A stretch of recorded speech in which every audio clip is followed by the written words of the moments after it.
નમસ્કાર, આપ જોઈ રહ્યા છો નેશન પ્લસ ન્યૂઝ. હું છું આપની સાથે હૈદરાબાદ. સાબરકાંઠા જિલ્લાના આરોગ્ય કર્મચારીઓએ હવે પોતાના પડતર પ્રશ્નોને લઈને હડતાળના મંડાણ કર્યા છે. આ કર્મચારીઓ ઓનલાઈન ઓફલાઈન રિપોર્ટિંગની કામગીરી બંધ કર્યા બાદ પણ સરકારે કોઈ નિર્ણય ન લેતા તેઓએ આજથી અચોક્કસ મુદતની હડતાળ શરૂ કરી છે. જિલ્લાના 700 આરોગ્ય કર્મચારીઓ આ હડતાળમાં જોડાયા છે.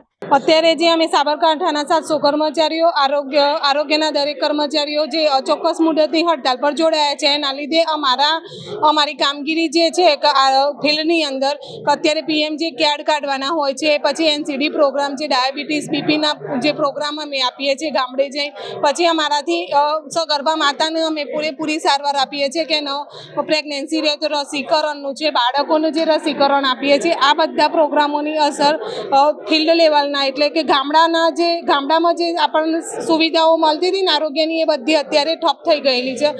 ગામડાનું જે છેવાડેનું માનવી છે એને અમારી આરોગ્યની બહેનો ઘરે જઈ અને ભાઈઓ આરોગ્યના બહેનો અને ભાઈઓ ઘરે જઈ અને એમના ઘરે જઈને જે સારવાર આપતા હતા ને અત્યારે હાલ અચોક્કસ મુદતની હડતાળ છે, એના લીધે એ લોકોને કોઈ સારવાર મળી શકશે નહીં. એમના જે પીએમજેના કાર્ડ છે, એનસીડીના કાર્ડ છે, મમતા કાર્ડ કાઢવાના છે, આ બધું અત્યારે સરકારના આ પ્રોગ્રામો પર બહુ ભારે અસર થઈ રહી છે. ખાતાકીય પરીક્ષા રદ કરવાની માંગ અને ટેકનિકલ કેડરમાં તે લોકોને ગણવામાં આવે તેવી માંગ સાથે આ લોકો હડતાળ ઉપર ઉતરતા આગામી સમયમાં ખાસ કરીને આદિવાસી વિસ્તારોમાં આરોગ્યને લગતી પરિસ્થિતિ વિકટ બનશે.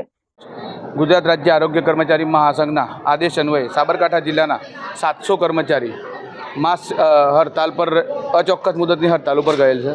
હડતાળ પર જવા પાછળનું મુખ્ય કારણ કે અમારા સરકારશ્રીમાં છેલ્લા 4 વર્ષથી વારંવાર રજૂઆત કરવા છતાં અમારા પ્રશ્નોનું નિરાકરણ ન આવવું.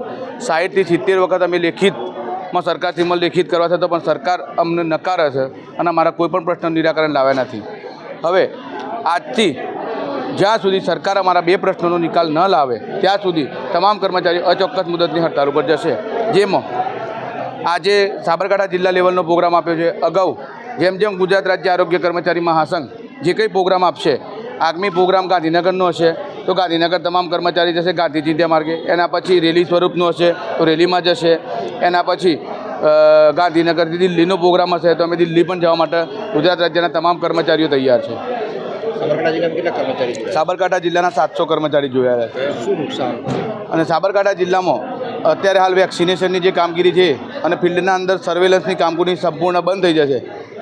કયા મુદ્દા ઉપર અમારા જે મુખ્ય મુદ્દો છે એ ટેકનિકલ કેડર ગણી અને ટેકનિકલમાં સમાવેશ કરી ટેકનિકલ પગાર ધોરણ આપવું, એનો સરકારશ્રી દ્વારા એક કમિટી રચવામાં આવી હતી આજથી 3 વર્ષ પહેલાં.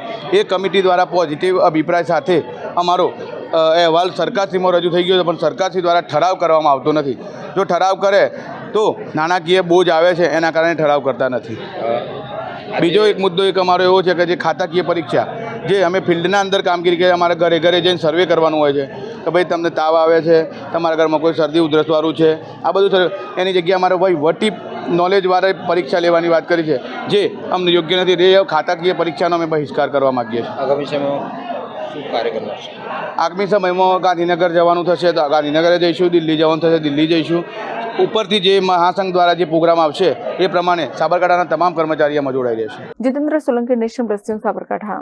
સમાચારોના સતત અપડેટ મેળવવા માટે અમારી નેશન પ્લસ ન્યૂઝની યુટ્યુબ ચેનલને સબસ્ક્રાઇબ કરો, બેલ આઇકન દબાવો અને જોડાયેલા રહો ફેસબુક, ઇન્સ્ટાગ્રામ અને ટ્વિટર પર.